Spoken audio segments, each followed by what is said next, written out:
solar panels. Very, very cool piece of technology. But what if you could land a helicopter on them? Now, this is not just any solar panel. These are the solar panels that are made here in Prince George by Open Waters Solar. They're the folks who won the Northern Angel Summit, and we're going to pay them a visit today, celebrate with them, learn a little bit about the product, because, like I was saying, you can land a damn helicopter on this thing. That's crazy. Crazy talk. We got a lot of that and so much more on CKPG Today.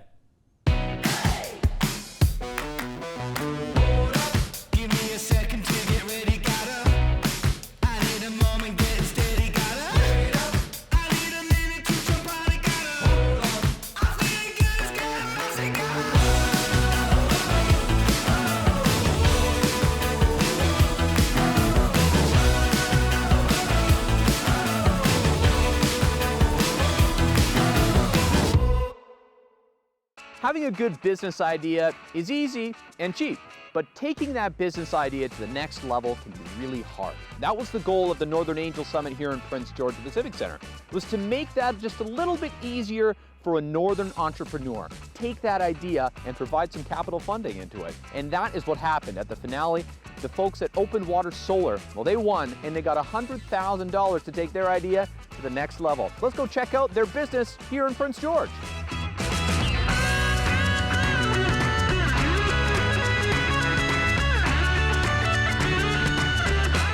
Yes, a very exciting finale to the Northern Angel Summit here in Prince George. And we're so lucky to have Mary Miting inside Open Water Solar with us today. Thanks so much for joining us, Mary. This is pretty cool. It is pretty cool to see this company grow and gain traction in a world market. It's just amazing to watch. Tell me about the finale here, because this was a very cool event, and I heard lots of positive reviews. This, it's edition 1, and I feel like there's many editions to come of this. Yeah, no, for sure. We do have government funding for 2 more years, but then it really is about the community. And so we'll be looking to see that the community gets behind something like this and make sure that we're championing innovation in the region. Yeah, well, it is the Northern Innovation Network, after all. That's my job. But we're going to take you inside here, Open Water Solar, today, because they are the winners. They're getting the investment from the Angels, and I think just looking around here, there are a lot of exciting things happening. Lots of exciting things, for sure. Cool. You have a favorite part of what these guys do? I think when Simon gets out the mallet and smashes the solar panel, that's like my favorite part. It also makes my heart jump a little. Okay, well, we're going to make your heart jump a little on TV here today, too. Thanks so much, Mary. This is great for setting this up, for putting this on. Well done to you and your team. Thank you so much. Now, let's go find Simon. Where is that guy? Solar panels everywhere in here. I guess go figure. And hey, there's Simon and partner here, Matt, as well, who helps run the business. Thank you so much, guys, for making your home open to us today. But tell me a little bit about Simon. Like, how did this all come to be? Because you don't just wake up one day and say, I'm going to make solar. Like, how did this happen? No, you certainly don't. So back in 2019, I quit my job at the refinery. I was a project engineer there. And I went off on my dream to build a 40-foot carbon fiber, all-electric sailing catamaran. And that was the product that Open Waters Design and Manufacturing was supposed to build. We built it. It was an amazing sailboat. We were doing like 18 knots of boat speed and 20 knots of wind. But it wasn't all electric. I knew nothing about solar at the time. I purchased 16 solar panels, put them on the deck, and expected them to work, and they didn't. So because the boat was such a big success and the electrical and the solar was such a failure, I said to myself, well, if we're ever going to make this as a product, we have to fix the solar, right? It's the only thing that, there's no charging stations on the ocean. So your only option is solar, right? To run your induction stove, your navigation equipment, you have to be able to generate your own power. And that's really where I looked at the issues that we had, which was real estate utilization, micro-cracking, and hence lack of efficiency of the panels, and then a lot of shading from the sails and the rigging. So I said to myself, well, if we can encapsulate the solar cells into a composite laminate, I can fix the micro-cracking problem, because hopefully they'll be strong. I can do custom shapes, because I'm a composites engineer. And if we do things internally with bypass diodes and things like that, maybe we can solve the shading issue. Yeah. And so after proof of concept, which was successful, I said to myself, well, if we're ever going to make a business out of this, we have to automate. And hence, I met Matt in early 2023. He's a robotics expert, and Open Water Solar started. Wow. So that's where you come in. And now, how's it going so far here? Are you pretty proud of the product that's come to be? Yeah, we've came a long way. We've gone through a lot of failures, but we've learned from our successes, and we continue to iterate. And yeah, we've got a really solid product at the end of the day. Yeah, I think so. Solid, literally. Now, okay, this is the fun part here. Mary was alluding to this earlier about how durable these panels are. Do you want to hit one first and show the viewers a little bit about how this works? Yeah, so this is just a regular solar panel. As I say, they're not like the solar panels you put on your house. Okay. We had to go with thin solar panels that could contour to the boat. So this is something you go buy off Amazon. And the one over there, that's our product. Okay. And this, what we have here is this X-ray for solar panels. It's called electroluminescence. Basically, we backfeed the solar panel with a little bit of power, and it gives off a little bit of light that the camera can pick up. And so you can see this panel here. I wave my hand over there. Yep. And so you can see that this is this panel. And we've already done a little bit of testing. So as you can see here, we hit a solar cell, and they crack. It goes dark. That's not a good sign. That's not a good sign, because what happens when they go dark is that area stops generating power. And solar cells are all in series, so like old Christmas tree lights, you lose one, you lose them all.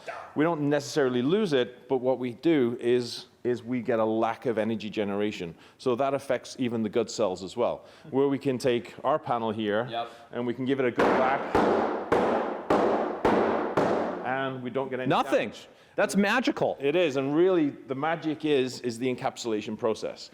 We're cell agnostic, so we can use anybody's silicon solar cells, but it's really this encapsulation that we've figured out how to encapsulate solar cells directly into a fiberglass laminate, and how to make that fiberglass laminate ultra clear and also ultra sexy. Huh? That is pretty sexy solar. That's what we're calling it? We're calling it sexy solar, because it goes on mega yachts, and people want their mega yachts sexy. And so we complement the aesthetics of mega yachts and leisure craft as well. You're doing the automation thing. How does this come in? Yeah, so when we started, everything was manual. Everything, putting all the cells together was a very labor-intensive process. And part of our IP, part of our property is how we encapsulate the panels. So naturally, we wanted to keep it in Canada, all the production. Yep. So to protect that IP, we decided to automate if we ever wanted to compete with like Chinese labor and that sort of thing. So in order to reduce the labor, we're going to automate, and we're in that process now. I like it. Sexy, tough, and smart. You guys really do got it all here at Open Water Solar, and we're going to keep it going here after the break. Stay tuned for a little bit more from these guys. Thank you so much. Thank you. You're not scared of robots then?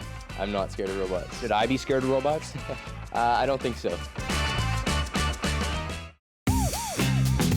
Miss an episode? That's okay, life gets busy. We get it. Or maybe you didn't miss anything, but you're here to watch that one feature again because honestly, it was that good. No judgment. Here's the good news. You can relive every moment of the CKPG Today Show whenever you want.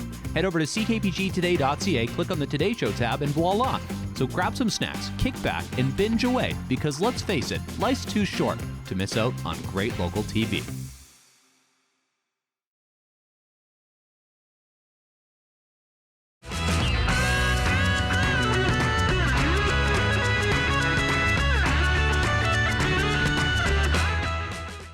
We've made our way into the lab here at Open Water Solar now, where there's a lot happening. You know, it might not seem that loud and busy, but there's a lot of work happening, including with Liam. Nice to meet you, mister. Nice to meet you too. Yeah, thank you. And a UNBC grad to boot here. You're working hard with these guys. Tell me a little bit about what you do. Yeah, so I essentially build and program the robotics that's scaling our automation. Yeah. And you're an environmental engineer. That was your background. Yes. And you turned it into this. Talk to me a little bit about the challenges of building solar, but some of the things you've learned over your time here. Yeah, I've learned a lot. The main thing is that solar right now is rectangles, a lot of rectangles. And that's sort of something we're trying to get away from, right? We're building these machines so that we can make custom standard. We can make a custom solar panel just as easy as we could make a rectangle solar panel. So that's the thing, right? You know, you think custom might be a curse word for you guys, but it's not, because custom is possible, and it's thanks to the machines and people like you. Yeah, it's kind of what sets us apart from our competition, and yeah, it makes us different. So is there, if I ask for a circle, you can make a circle. If I ask for an octagon, you make an octagon. Anything, how do they do it? Customers just send you what they want? Yeah, so the customers essentially give us a shape. They want the solar panel to fit inside, and we fit a solar panel inside that shape. We can cut it out. We can make it fit whatever shape they want. Now, what are you looking, when you're looking into the future, what do you hope to see this lab doing in, you know, the next couple years? Or I guess you don't want to give away state secrets, but you feel free.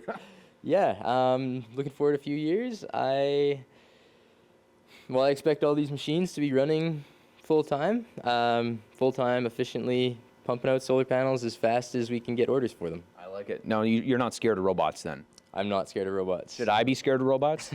I don't think so. Okay. Yeah. They're not going to take my job yet. Not these ones anyway. Okay, good to know, good to know. The folks at Open Water Solar, they are very smart, sexy, and tough. And thank you for spending a little bit of time with us, Liam, today. We're going to go check out the other side of this building as well here. There's just so many areas to check out. You think there's some exciting stuff over there on the CNC? There's some cutting? Yeah, I think you'll find something pretty cool out there, for sure. Okay, now we found Mr. Alex here, who is at the fancy CNC machine. There's a lot going on here, but you know how all this works because this is what you do. Yeah. Usually we do stuff like that manually by hand with a truck saw or something else, but this is much more easier because you can cut any shape you want, either square or round, whatever. So basically this makes something like this like easy. You don't have to use an X-Acto knife or something, yeah, like you're saying. Yeah, and it fits exactly the location and the measurements on the, for example, this one from the boat. Yep. And you can feed it perfectly without even worrying that it's, something like that. Well, I mean, it's pretty cool. I mean, this is a cool looking CNC here too. And I noticed it tells you to be gentle with it. Yeah, this is what my colleagues think. That's a little joke.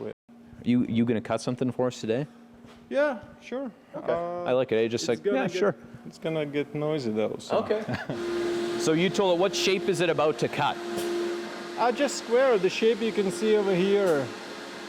There. Okay. These two shapes. Just a couple squares.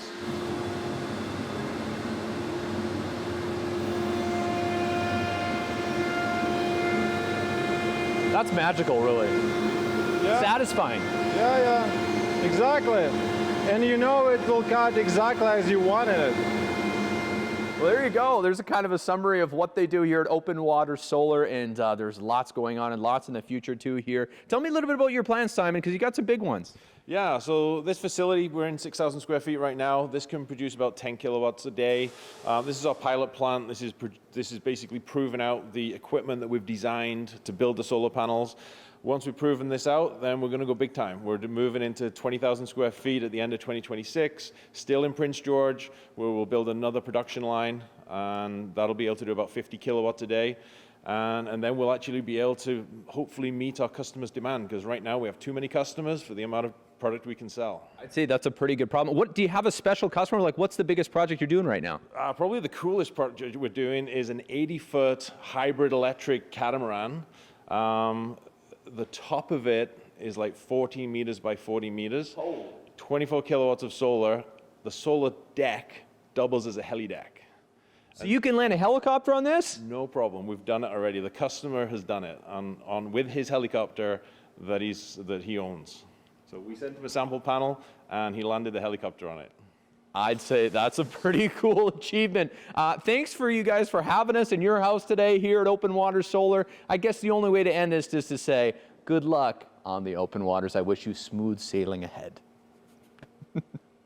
No laughing. I love it.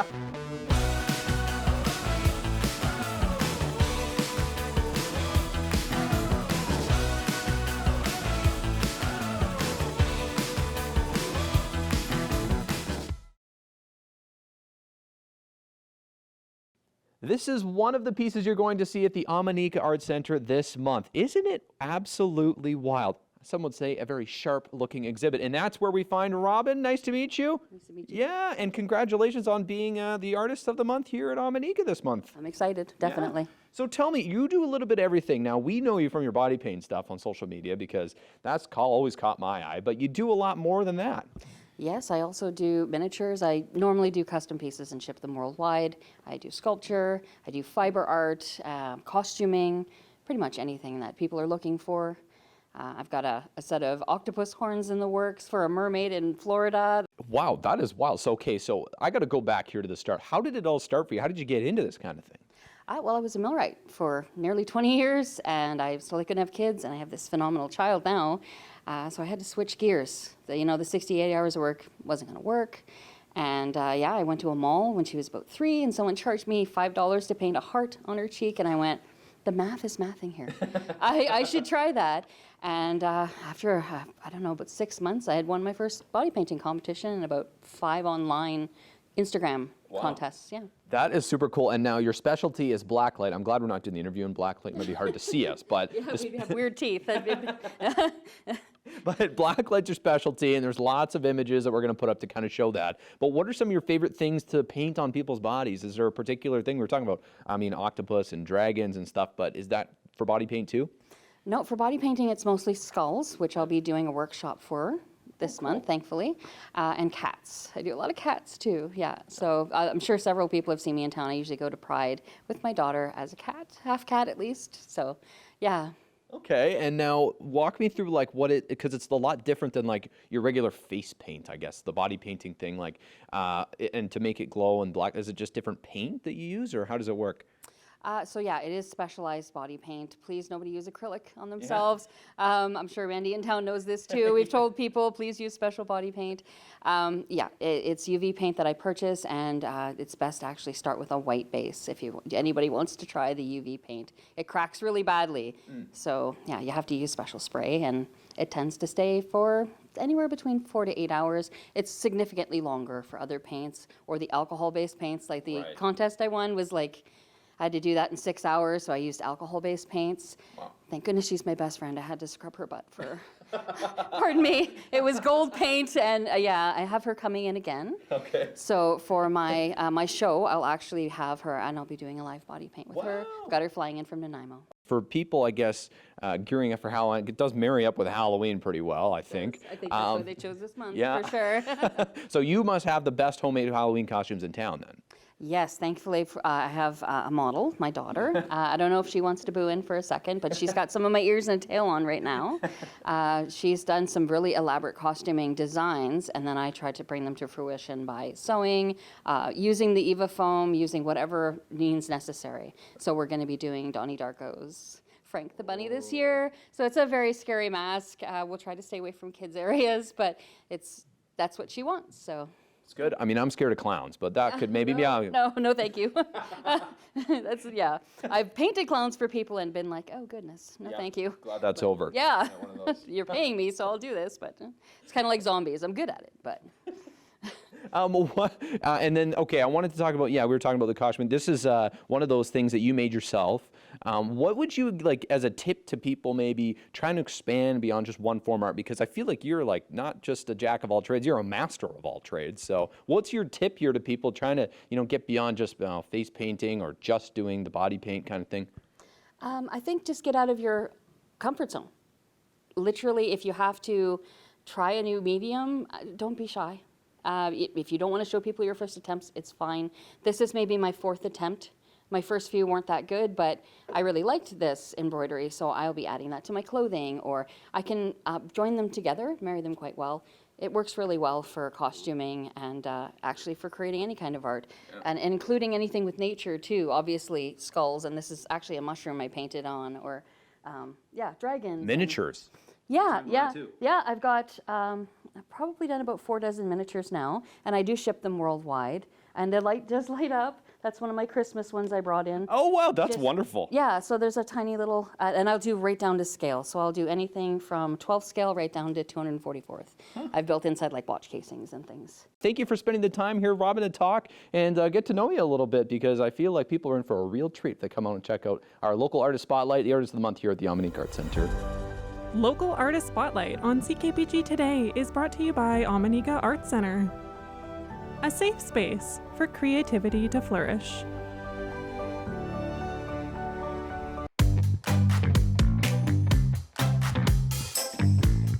Taking a look outside at our CKPG snapshot of the day, courtesy of Jason Laurie, who woke up early to get this sunrise shot along the power lines down the Demano FSR in Prince George, a popular walking spot, especially in the fall, although I recommend having some bear bells if you're down there.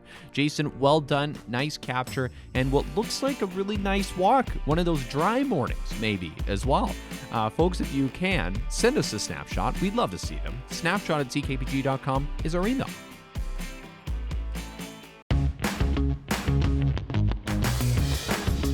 Hey there, got an idea or suggestion for the show? Reach out and connect through our social media or send us an email at letstalk@ckpgtoday.ca. Imagine a land here up in northern British Columbia where there wasn't highways, at least paved ones, a lot of dirt roads. It actually wasn't that long ago either. Crazy to think. So one of the best ways to get goods around was freighting them. Up and down the rivers. This happened, of course. Lots of folks did it, and I respect the heck out of them for it because it's a lot of hard work. We're going to take a look back today in local history on a group that went freighting up the Finley River. And yes, there's even some added history because the Finley River doesn't really exist anymore.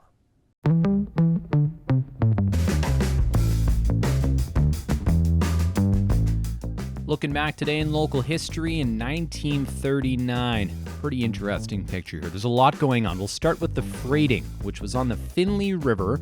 This is outside of Mackenzie. If you keep going where Williston Lake stands today, up that arm of Williston, all the way up to Fort Ware. And the folks here, Jim Van Summer and Hal Robertson, were actually showing off liquor, you can see in this photo here, and the icicles that were on their boat. Keep in mind, it was early October, and it was that cold. Interesting part of history because, of course, it was one of the best ways to get around the region, freighting, goods. There was no highways at that time. I love how in that picture of freighting, the thing they were holding most proudly was those bottles of liquor, like it was a trophy. I guess it was a trophy because they didn't drink them all by the time they got to the destination. I don't know. Anyways, thanks so much for watching today, folks. And I just wanted to give a big shout out to a fellow named Phil who watches us in the UK. Yeah, we hear from people all over the world that love to connect with Prince George and hear what's going on in the community. So super, super cool interaction with a viewer. And I encourage you folks, reach out if you got a cool story. We'd love to hear it. We'll see you for more great stuff on the show tomorrow. Bye for now.